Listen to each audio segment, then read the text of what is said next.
All right, so you know that feeling, right, when something new pops up and suddenly everyone's talking about it? Like it's the hot new thing everyone's got to check out. Well, in gaming right now, that's InZOI. Definitely hearing that name around a lot. Oh, yeah. You might have even seen it called the Sims Killer. Oh, wow. Okay, Sims Killer. That's a big statement. huge claim. Yeah, right? I mean, The Sims, it's like legendary, right? It really is. It's had such a massive impact on gaming and life simulation in general. For a new game to come in and be labeled as a potential replacement, that's definitely going to turn heads. Exactly.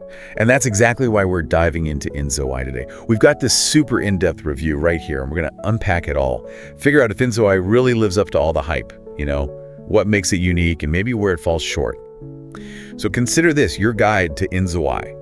Is it really a Sims killer or just another wannabe? Sounds like a plan. I'm definitely curious to see what this review has to say. Me too. So first impressions. What really jumps out at you from the review? Well, just skimming through it, the one thing that keeps popping up is the visuals. Oh yeah, the graphics. The graphics, exactly. Apparently, Krafton went all out and built this game using Unreal Engine 5. Unreal Engine 5. That's like the top of the line stuff right now. It is, the latest and greatest, and it shows, from what the review says, the characters look incredibly lifelike, the environments are packed with detail. It sounds like they've really pushed the boundaries of visual realism. I mean, just in the screenshots I've seen, it looks amazing. Yeah. Like almost too good to be true. Yeah, and that can be a double-edged sword. Unreal Engine 5 allows for amazing things like dynamic lighting and shadows, but it can also be very demanding on your hardware. Right, so if you don't have a top-of-the-line PC, you might struggle to run it smoothly. Exactly. But let's assume for a moment that you do have the hardware to handle it. What were some of the specific visual elements that the reviewer highlighted? Well, one thing they couldn't stop raving about was the character creation system. Ah, yes, character creation. That's always a big deal in life sims. Totally. And this one sounds insane. Like you can tweak just about every aspect of your character's appearance. The reviewer mentioned adjusting the shape of their nose, the exact shade of their skin tone. It sounds incredibly detailed and really lets you create a character that feels uniquely yours. That level of customization is really interesting. It suggests a move towards players wanting more agency over their virtual identity.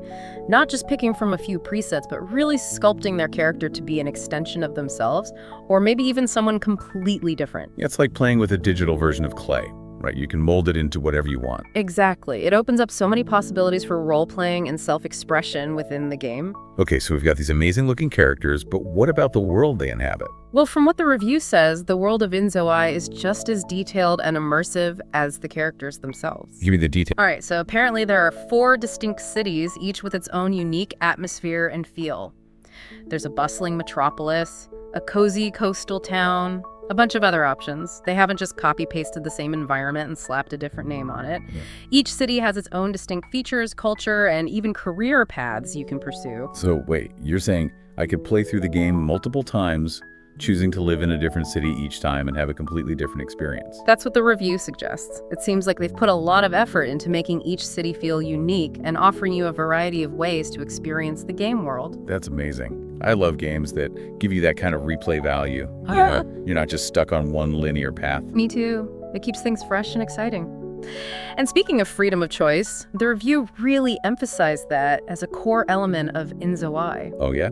Like what kind of choices are we talking about here? Well, obviously, you've got the big ones like choosing your career, building relationships, starting a family. But it goes deeper than that. You can pursue various hobbies, get involved in your community, maybe even dabble in some less than legal activities. The reviewer was a little vague on the specifics, but they made it clear that you have a lot of freedom to shape your character's life and make choices that have real consequences. So it's not just about following a predetermined storyline. You actually get to carve your own path. Exactly. And that's really the essence of a good life simulator, isn't it? It's about giving you the tools to create your own stories and experience a virtual life that feels meaningful and unique. Okay, but what about the people you interact with, the NPCs? Are they just cardboard cutouts, or do they actually feel like real people? That's a great question. And from what the review says, it seems like InZOI has really stepped up its game in terms of NPC interactions. Okay, I'm intrigued. Tell me more. So apparently the NPCs in this game aren't just background characters. They have their own lives, their own relationships, their own goals and motivations. They can form friendships, get into arguments, even fall in love. And all of this can directly impact your character's experience. Whoa. So it's not just about how you interact with them. They're living their own lives even when you're not around. Exactly. It's like they've created a whole simulated society within the game world, and your character is just one part of that larger ecosystem. That's pretty impressive. I mean, I've played a lot of life sims where the NPCs feel very static and predictable. But if they've really managed to create a world where the NPCs feel like genuine individuals with their own agency, that could be a game changer. I agree. It could really elevate the sense of immersion and make the world feel much more alive and dynamic. The reviewer actually gave a really cool example of how this works in practice. They talked about a scenario where your neighbor invites you to a party. A party? Sounds fun. Right. But it's not just a simple go to the party and come home kind of thing. Yeah. How that party goes, how you interact with the other guests can actually change your relationship with your neighbor and potentially other characters in the game. So it's not just a scripted event. It's a dynamic situation where your choices have real consequences. Exactly. The reviewer described it as dynamic and unpredictable, which is exactly what you want in a life simulator. You don't want everything to feel predetermined. You want to be surprised by the way the world reacts to your actions. Absolutely. That's what creates those emergent gameplay moments that we all love, those unexpected situations that arise organically from the interactions between different elements of the game world. Okay, so we've talked a lot about what makes InZOI unique and potentially groundbreaking. But let's recap some of the key strengths that the review highlighted for our listeners. Sure thing. What stood out to you? Well, first and foremost, we have to talk about those visuals again. It's clear that Unreal Engine 5 has allowed them to create something truly special. The level of detail is incredible, from the architecture to the facial expressions to the lighting and shadows. It sounds like they've really raised the bar for visual fidelity in life simulation games. Agreed. The visuals are definitely a major selling point. And it's not just about making things look pretty, it's about creating a more believable and immersive world that draws you in and makes you feel like you're really there. Then there's the deep level of customization. We've already talked about the character creation system, but the home building system is apparently just as impressive. You have a ton of options for furniture, decor, appliances. You can really personalize your living space and make it feel like your own. I love that. They've given you the tools to express yourself creatively, not just through your character, but also through the environment you create for them. It adds another layer of depth and personalization to the experience. And of course, we can't forget about the freedom of choice. InZOI gives you so many different paths to explore, so many different ways to live your virtual life.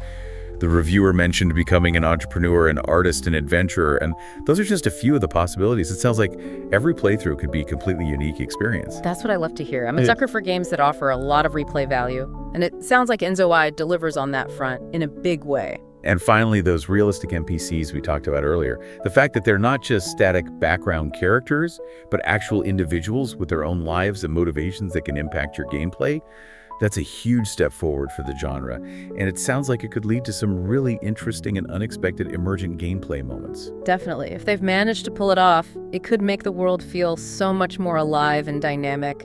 It's not just you reacting to the game world is reacting to you and to everything else that's happening within it. But of course, no game is perfect, Right? right? And the review was very upfront about some of the challenges that InZOI is facing. Right. Every game has its flaws, especially early on. What did the review point out? Well, the big one seems to be optimization issues. It's not surprising given how demanding Unreal Engine 5 can be. But apparently even on high-end PCs, the game can struggle with frame rate drops and long loading times. And for those of us with less powerful setups, it could be even worse. Yeah, optimization is always a tricky thing. It's about finding that balance between visual fidelity and performance. And it sounds like InZOI might still be working on finding that sweet spot. And then there are the inevitable bugs and glitches. The reviewer mentioned a particularly funny one where family members could disappear after a character gets remarried. Wait, what? Family members just vanish? Poof, gone, like they never existed. Okay, that's both hilarious and concerning. I mean, it's a bug, so hopefully they'll patch it out, but it definitely highlights the fact that InZOI is still a work in progress. The good news is that the developers seem to be actively working on addressing these issues. They're releasing patches, listening to community feedback, and generally trying to improve the game. That's always a good sign. It shows that they're committed to making the game the best it can be, and that they're listening to what the players want.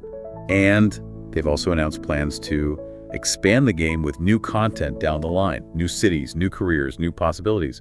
So it sounds like InZOI has the potential to evolve and grow over time. That's great to hear. I love games that continue to evolve and offer new experiences long after release. Okay, so now for the big question. Yeah. The question that's probably on everyone's mind. Is InZOI really a Sims killer? Can it truly dethrone the king of life simulation? Yes. The million-dollar question. Well, the review actually addressed this head on, and they made a really interesting point. They said that it's not really about one game being better than the other. It's about recognizing that they have different philosophies and appeal to different types of players. Yeah, I like that. It's not a competition. It's about offering players different flavors of the same genre. Exactly. So InZOI seems to be focused on realism and depth of interaction, creating a world that feels as close to real life as possible. The Sims, on the other hand, has always leaned more towards lightheartedness and humor. It's about creating wacky scenarios and playing with the absurdity of simulated life. So if you're looking for a more grounded and serious life simulator, InZOI might be the better choice. But if you prefer something more casual and whimsical, The Sims is still a great option. Precisely. It all comes down to your personal preferences. What kind of experience are you looking for in a life simulator? And the reviewer's overall conclusion was that InZOI is definitely a game worth keeping an eye on. It's ambitious, it's innovative, and it has the potential to be something truly special. But they also caution that it's still early days. The game has its flaws, and it's important to be aware of those before diving in. Right, so if you're someone who needs a perfectly polished and bug-free experience, you might want to wait a bit and see how things develop. But if you're willing to overlook some rough edges, and you're excited about the potential of what InZOI is offering, then go for it. And I think that's a good piece of advice for our listeners, too. Be informed, weigh the pros and cons, and make a decision that's right for you. Absolutely. So that wraps up our deep dive into InZOI. We've covered a lot of ground today, explored the good, the bad, and the potentially game-changing. But now I want to leave you with a thought to ponder. Okay, hit me. As these life simulation games become more and more realistic, as they blur the lines between the virtual and the real, what kind of impact do you think that will have on us, on our perceptions of ourselves and the world around us? That's a really interesting question, one that deserves a lot more thought and discussion. Definitely. Something to keep in mind as we continue to explore these increasingly immersive and complex virtual worlds. Thanks for joining us on this deep dive into InZOI. It's been a pleasure. And we'll see you next time for another fascinating exploration of the latest trends in gaming. Until then, game on. Game on.